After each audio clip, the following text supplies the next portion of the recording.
Ignition sequence starts. 6, 5, 4, 3, 2, 1, 0. Liftoff. We have a liftoff.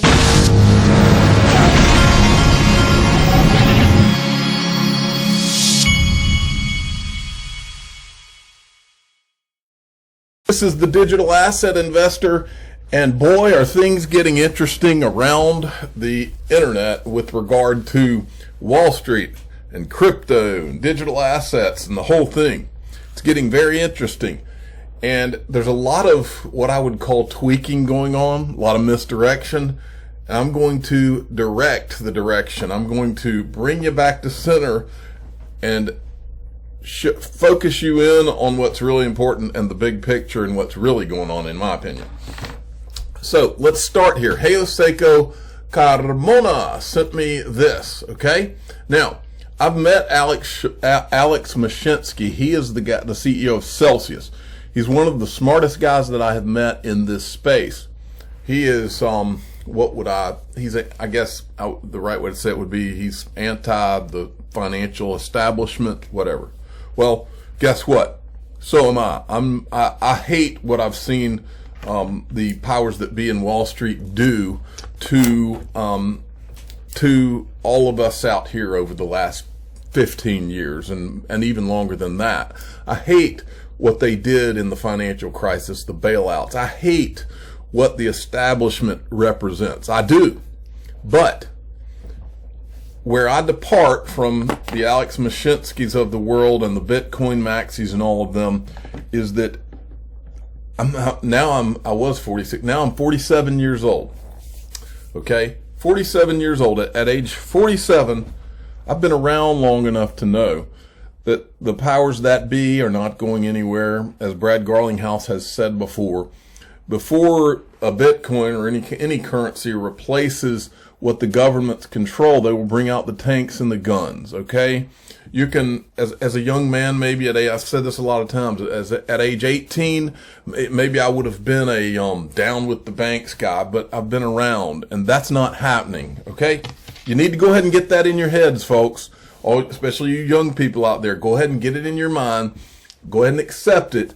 You're not getting rid of the powers that be. There's always going to be someone who is pulling the strings of the world. It's just the way life works, okay? You need to go ahead and accept that. Now, so I want you to watch this Alex Mashinsky video. I love what he's saying. I wish that it were so. I wish that this was going to happen. It's not going to happen, okay? Watch what he says.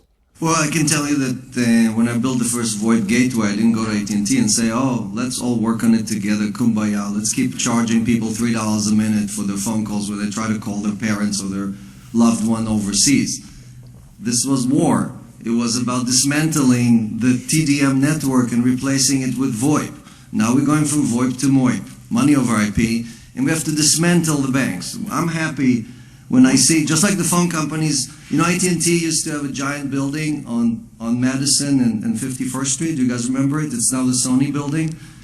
They sold that building. Why did they sell it? Because they stopped stealing $3 a minute from you, Same thing with the banks. We know we won when JP Morgan sells their building downtown, and you know that they don't have enough money to afford those buildings, right?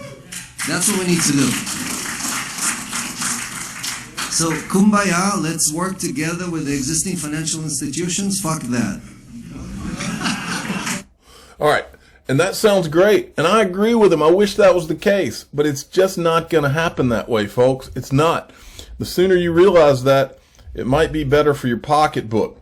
My approach has always been that I'm going with the adults in the room. I want to, as Brad Combs says, I want to put my money beside the money of the powers that be. That's what I want to do.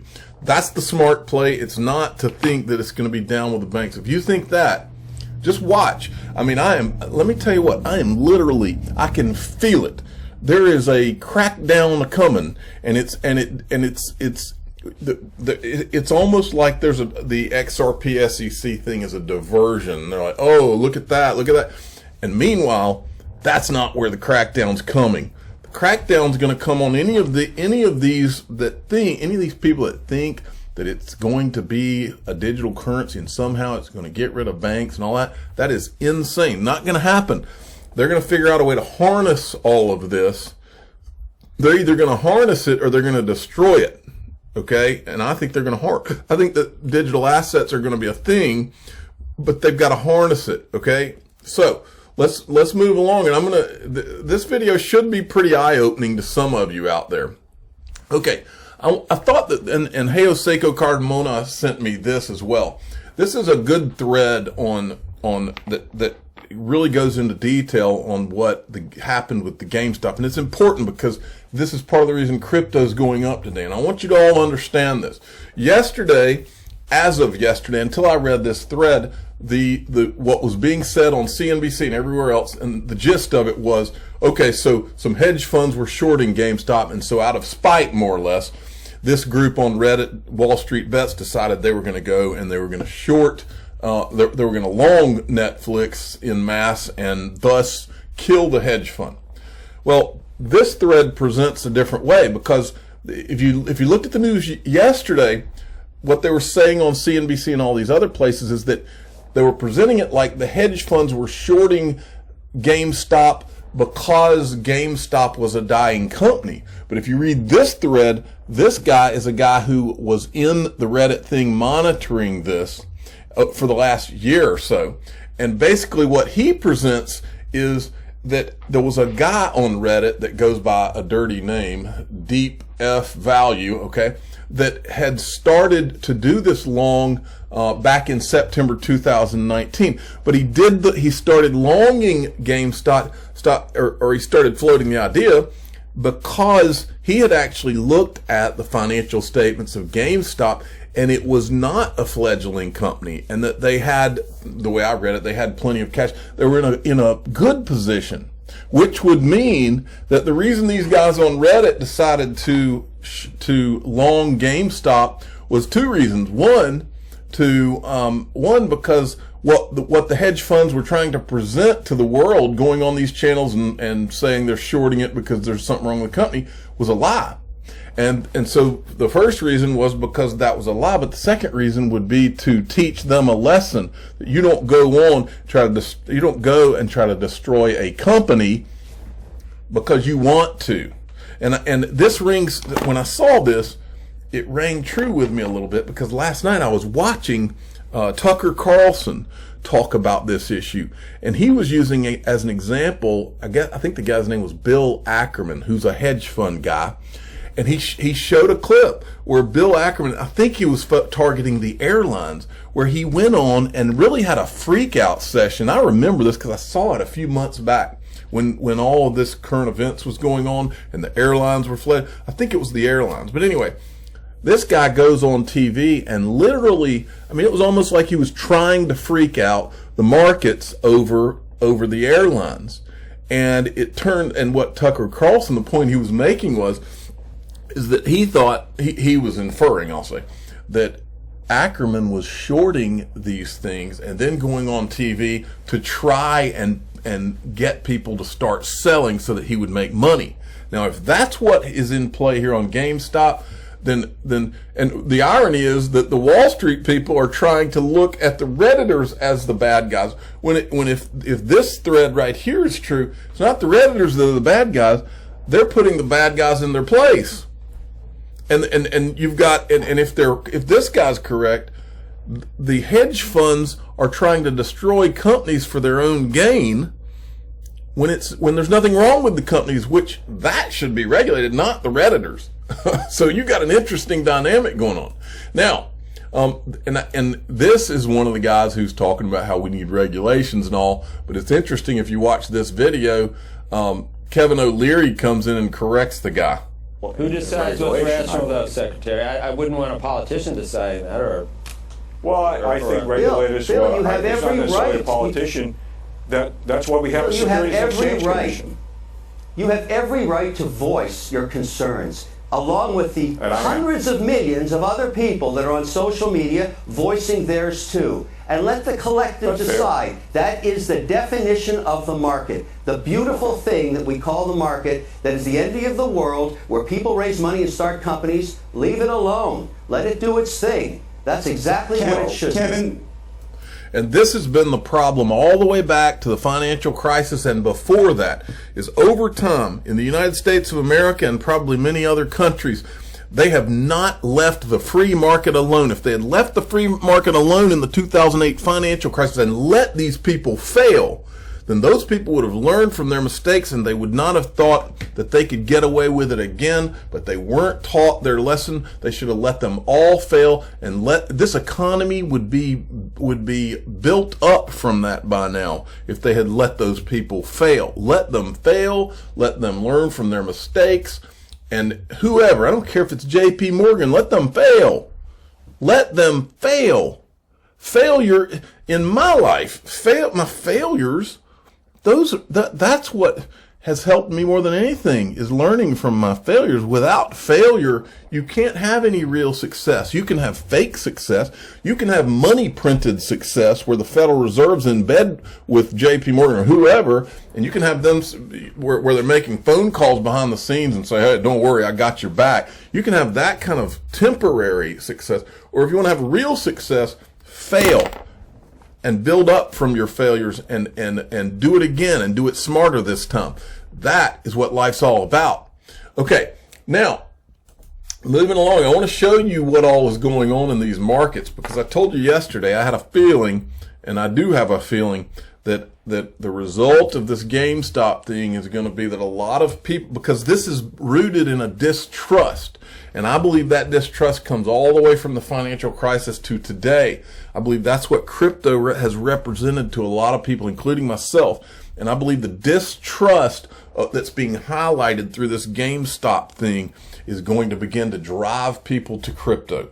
And I think that's a really good thing for all of us. CZ Binance, the CEO of Binance, tweeted this, I guess yesterday: Wall Street pushing traders to crypto. Exactly. Then Mike Preston sent me this. CoinDesk tweeted this: Bitcoin witnessed a sudden spike to a 10-day high around 37,000 on Friday after Elon Musk changed his Twitter bio to say Bitcoin. I want to warn you all, folks, and I'm going to show it to you right now. Elon Musk, I've watched several videos, and I'm going to show you a couple of them now. I've watched several videos where Elon Musk I've watched people time and time again try to lead him down the Bitcoin road. He never bites because Elon Musk knows Bitcoin's not the one. And make no mistake about that, and I'll show you why I think that. Watch this. So then you got, I want to show you what's been going on. So Bitcoin starts surging because Elon Musk, in the midst of all this GameStop stuff, he changes his profile so that it shows Bitcoin, okay? You have to understand, Elon, I've watched him on Twitter for a long time. He's what I call a tweaker. He loves to tweak Twitter and social media with his tweets. And go look through, if you want to go do an interesting search, go look through all of Elon Musk's past tweets. He has one thing in common with many people in that are high profile. He will not say the word Ripple. He will not say the word XRP. He'll say Bitcoin all the time. And I find that interesting. Now, so here's what else is going on. So this WSB chairman is the guy who came over from Reddit, and he started a Twitter handle, and overnight he went from like no followers to like over 700,000 followers, okay? He tweeted this yesterday: has dog ever been to $1? Now, again, if there's ever been a tweak, this is a tweak. Let me be very, very clear. Just now, about 30 minutes ago, my son was doing a Zoom call for school, my high school kid. His teacher literally asks him to come into my office and ask, because he knows I'm a YouTuber, and ask me in crypto. He said that his son, the teacher's son, just bought Dogecoin, and they wanted to know my opinion on what they should do. My opinion on it. And you know, I don't give financial advice on this channel, but I basically was telling him that, look, Dogecoin is a fun joke. Okay, it always has been a fun joke. Dogecoin is not going to change your financial system. Dogecoin may go up and may go down, but Dogecoin is not going to be what changes the financial system and brings digital assets in. Here's all I'll say about Dogecoin, okay? Well, here's what I'll say. Pumps are for children, folks. Let me say that again. Pumps and dumps are for children. That's not what this channel's about. That's not what I'm about. I've been invested in XRP since 2013. I've never sold my XRP because I've always believed that there was something different about this company, Ripple, and I'll include Stellar, XLM in that too. There's something that's always been different about these two, and I'm going to show you some of that in a second. Okay, Dog is just for fun. Okay, Dog is no investment. It's no investment of mine, and I was there when Dog came onto the scene. It was started as a joke, and it's still a joke. So don't get caught up in this. If you made a few bucks, okay, good for you. Don't get caught up in this because this is a tweak, okay? Now, moving along, and I tweeted this out, Dogecoin, hilarious. It's funny, okay? What's going on is funny. But here, this is where the rubber hits the road, okay? These are the return rates. I want to show you this, okay? Despite, this is interesting, despite the SEC lawsuit, XRP's up on the year 22%. In the last 30 days, 33%. I want you to see the ridiculousness of this, folks. Dogecoin, which is an admitted joke, is now at 5 cents. Okay? It's up over 500% in 7 days. Dogecoin is up, and I know I'm saying that wrong, but I say it that way for a joke. For the year, up 2,147%. Okay? I'm just going to tell you all, be very, very careful, because Dogecoin will be nowhere to be. It'll be nowhere to be found when the financial system is completely changed with XRP and XLM. It will be nowhere to be found. It most likely will be one of the ones that goes to zero, because look, even this Wall Street bets, these are temporary things, folks. What goes up will come down. These are all temporary things. I love what Wall Street Bets is doing for good, okay? But you've got to keep this in perspective. This is a long-term game. It may not be as long as you might think, but these short-term, don't jump on these short-term pump trains just because you think you can make a quick buck. That's a disaster waiting to happen. I don't jump on that. In fact, what I've been doing over the last 2 days, yesterday I bought some Stellar. Everybody's staring at all these shiny things. Don't stare at what's shiny. That's not how the money is made. While the children follow pumps, the wealthy will wait for years for what they know is coming. I know what's coming. Anybody who's been around XRP for a long time is pretty sure they know what's coming. Okay? And it's not Dogecoin, and it's not Bitcoin, and it's not proof of work Ethereum. Okay? It's not. All right. So let's move along. Now, so this is from Anthony Pompliano. Everybody's all giddy about Elon Musk. He's added the word Bitcoin to his thing. Don't forget, Elon Musk, who I love, is a tweaker. He loves tweaking social media. He's got over 40 million followers. Pomp says Elon Musk, one of the richest men in the world and the greatest innovator of our time, has only one word in his Twitter bio, Bitcoin. Okay? Now, I want you to see, and this is Michael Saylor right here. Okay? Now, I'm about to take you down a road, and I want you to pay close attention. Michael Saylor, Bitcoin, he's a Bitcoin maxi too, like Pompliano. He says, Bitcoin is the signal, and it's getting louder. Ask yourself, this is a tweet, ask yourself, what do these people know that you don't? Okay? So they're showing Elon Musk in his Twitter handle, and then they're showing you Jack Dorsey, the founder of Twitter, in his Twitter handle. Okay? And what I want to show you is this. I tweeted this out. There are no coincidences. The guy on the left that you're looking at is Greg Kidd, the billionaire, Greg Kidd. There are no coincidences. It was never Bitcoin, and sure as hell wasn't Dogecoin. Bitcoin will do fine, but it's not the one. Don't get distracted. #0doubt. This is Greg Kidd with Jack Dorsey, the founder of Twitter. as I go through all of this, remember, I'll say it very slowly, there are no coincidences. Watch. So Greg Kidd, let me remind you who Greg Kidd is. He's the CEO of Global ID now. He was at Booz Allen. First of all, let's go back. This guy's a 3-time Ivy Leaguer. Brown University, Stanford University, actually a 4-time. Brown University, Stanford University, Yale University, Harvard University, okay?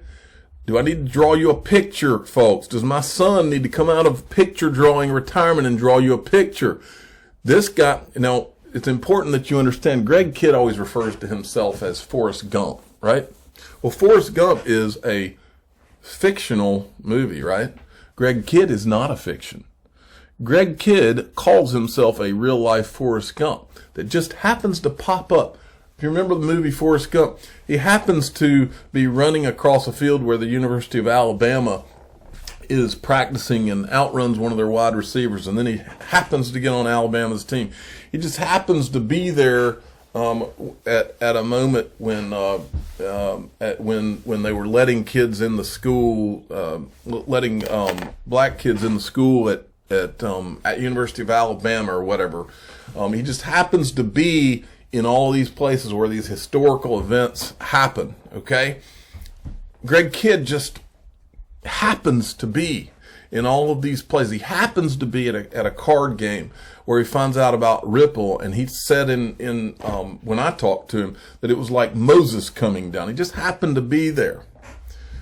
He happened to be at Booz Allen Hamilton. He happened to be at the Federal Reserve. He happened to be at Promontory Financial Group, which is called a shadow regulator in Washington, D.C. And then he happened to go to Ripple Labs, okay? He happened to do all of this. All right? Now, this is an Elon Musk tweet, and I'm going to tie all this together. Don't worry. This is an Elon Musk tweet from December 20th of 2020. I'm just showing you. I'm further illustrating the point that Elon Musk is a tweaker, folks. You think Elon Musk thinks Dogecoin is going to be anything? No. I'll answer that for you. No. One word, dog, okay? And when he said that back in December, I remember when he did that, and Dogecoin went crazy through the roof, and it was a bunch of children that are following pumps, okay? Now, maybe it was some traders, okay? Maybe it was. But they knew to get out, okay? Now, let's move along. Remember, all the Bitcoin maxis, they're jumping, this guy loves Bitcoin. Well, let's bring you back to reality. I remind you, Elon Musk is a tweaker, which I think is great fun. Don't be tweaked. Bitcoin was never the one. Dog was a great joke and another of his tweaks. Here we go. Do you think Bitcoin will be disruptive in that way? I mean, now it's a speculative currency. Will it be something that will be what normal consumers will use and will disrupt the banking industry? My opinion of Bitcoin is that, I think Bitcoin is probably a good thing, but it's essentially, its main thing will be, and this will probably get quoted here and there, but it's I think it's primarily going to be a means of doing illegal transactions. But that's not necessarily entirely bad. Some things shouldn't be illegal. But the combination of Silk Road and Bitcoin will save us? Well, it will be useful for legal and illegal transactions. Otherwise, it would have no value as a use of for legal transactions, because you have to have a legal to illegal bridge. Yeah. I don't own any Bitcoin. Okay, so you saw the hype and all these guys, they're all giddy about him putting Bitcoin in his Twitter profile, but that's the reality, okay? I'm going to show you more reality, but first I want to go back and remind you, this is Greg Kidd. Greg Kidd, who calls himself the Forrest Gump of investing, more or less.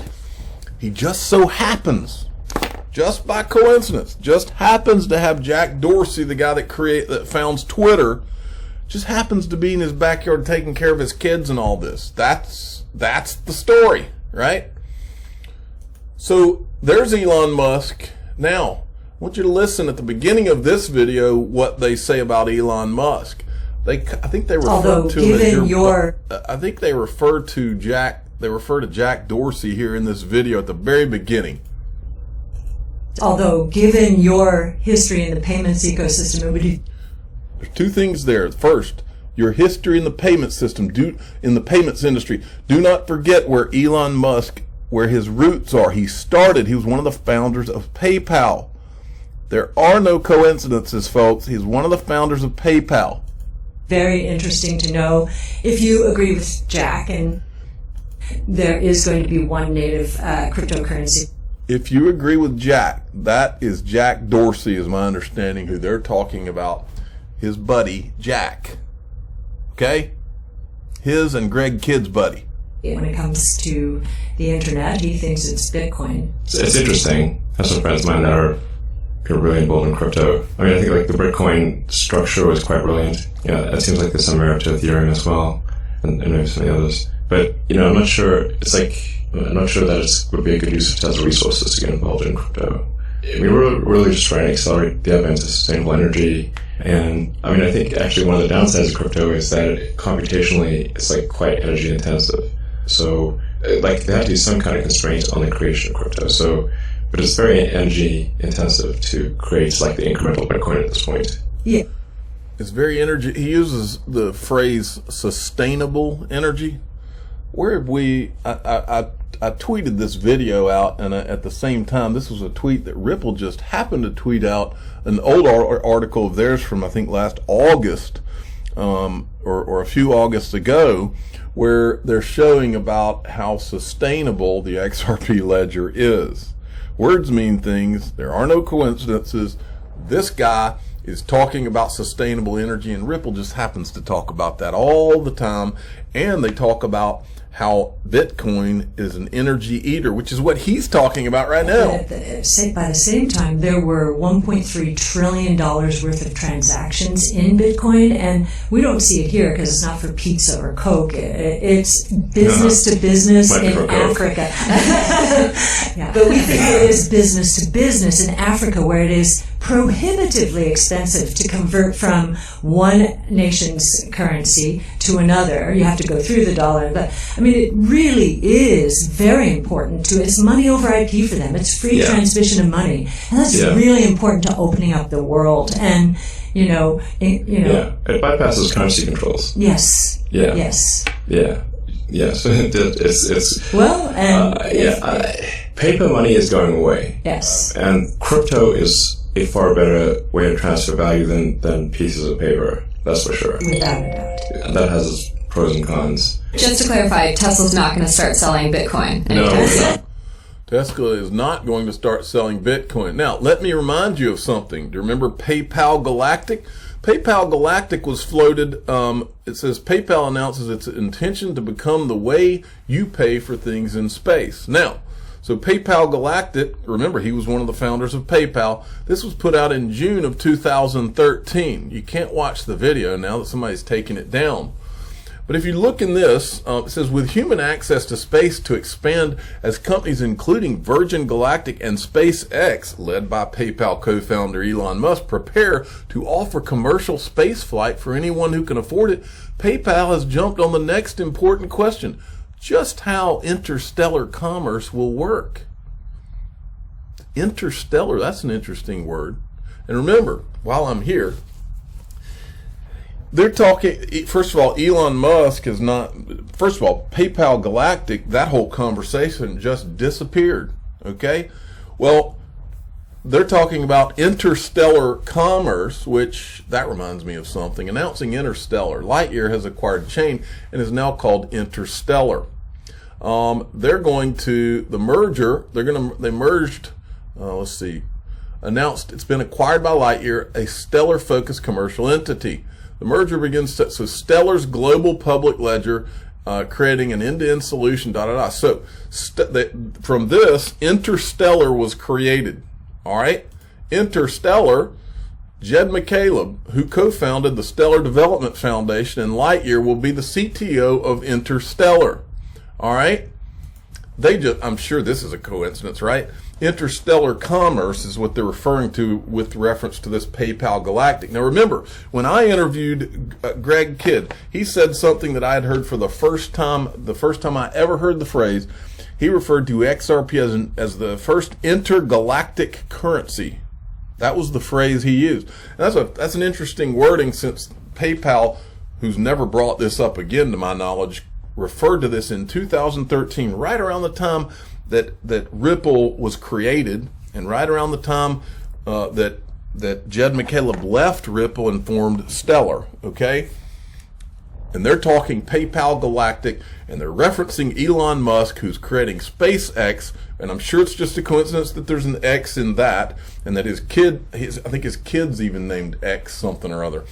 So anyway, this is all a coincidence, right?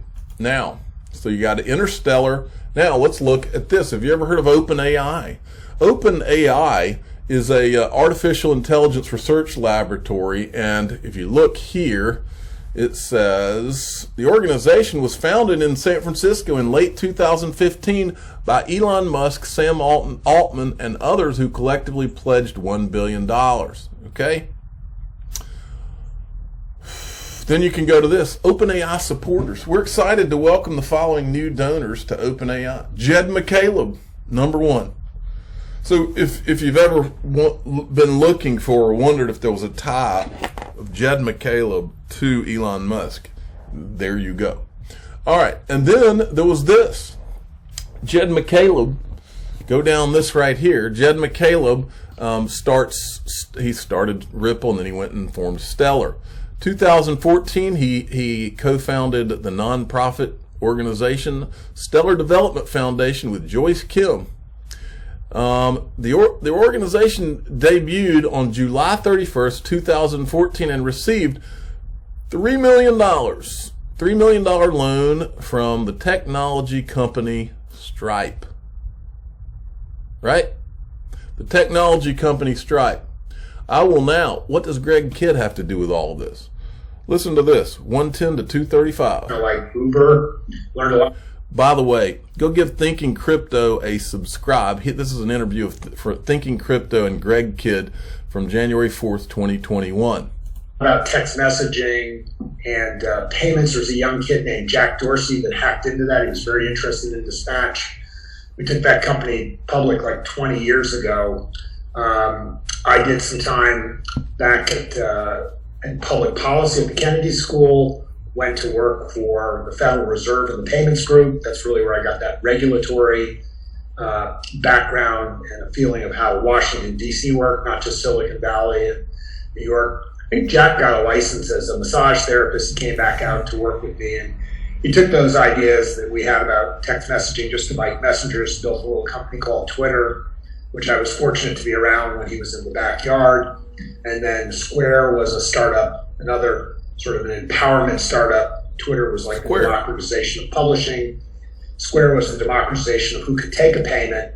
I continued on in the regulatory world, working with Promontory and basically moonlighting with the startup space, and really got excited about who could actually issue money and create money. And that was the Satoshi revolution with Bitcoin. It wasn't really a company to join until Ripple came along, and I just wanted to, I really didn't care whether I was sweeping the streets or whatnot, but I did take that first role. I think it was the 10th person at Ripple to be the first risk officer and hired the first compliance officer.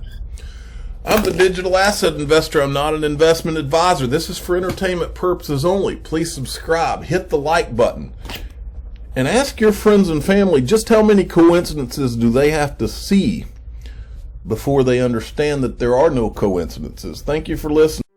Every day, billions of people around the world are mocked, ridiculed, laughed at, and embarrassed by their friends, family, and even strangers. These people go through their days knowing there are secrets being kept from them. They hear the faint whispers behind closed doors. The information and knowledge is held very close and only shared with others who were fortunate enough to find out.